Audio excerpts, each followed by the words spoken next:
In the album details section, you add all the main metadata for your release. First thing, you can choose the language, which can be left as English, but if the release is in another language, changing it here will help stores list it properly. If your release is a single, then you'll need to ensure that the title is the same as your track title, including your featuring and with artists. The album version can be whatever you want, but this is generally where you'll see things like live version, remastered, and so.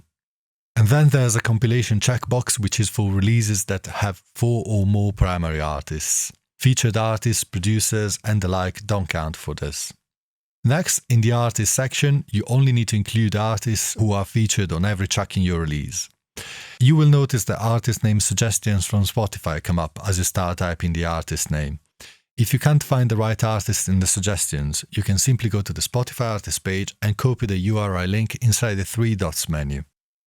In the publishing information, you need to include the first and the last name of the person who composed the music. You need to include at least one person, but you can include more writers if that is the case for your release.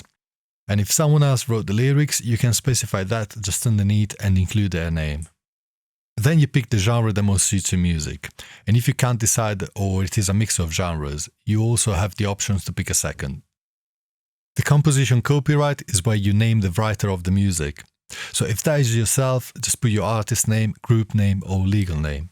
If you're distributing a cover song, then you'll need to list the name of the artist who originally wrote it. This goes for classical releases too. You must list the original composer. In both cases, you need to change the copyright to that of your original release date for the song or composition. And if there are multiple covers or compositions in your release, then you need to list all the composers in chronological order of their release dates and change the copyright year to the earliest year. Sound recording copyright is also referred as the P-line, and it identifies the person who owns the recording, no matter if it's an original or a cover. This can be yourself or the artist performing the specific release that you're uploading, but it could also be the label or the publisher if you have one.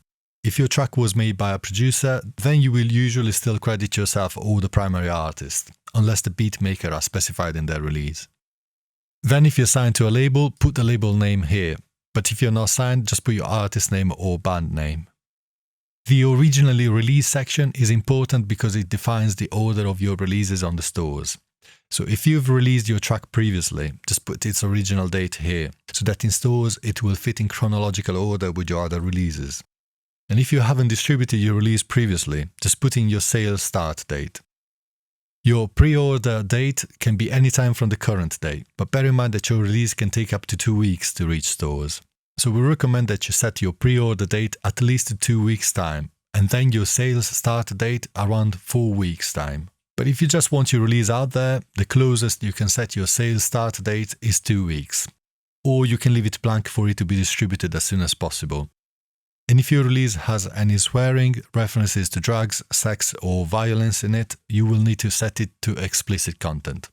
Otherwise, you can set it to clean.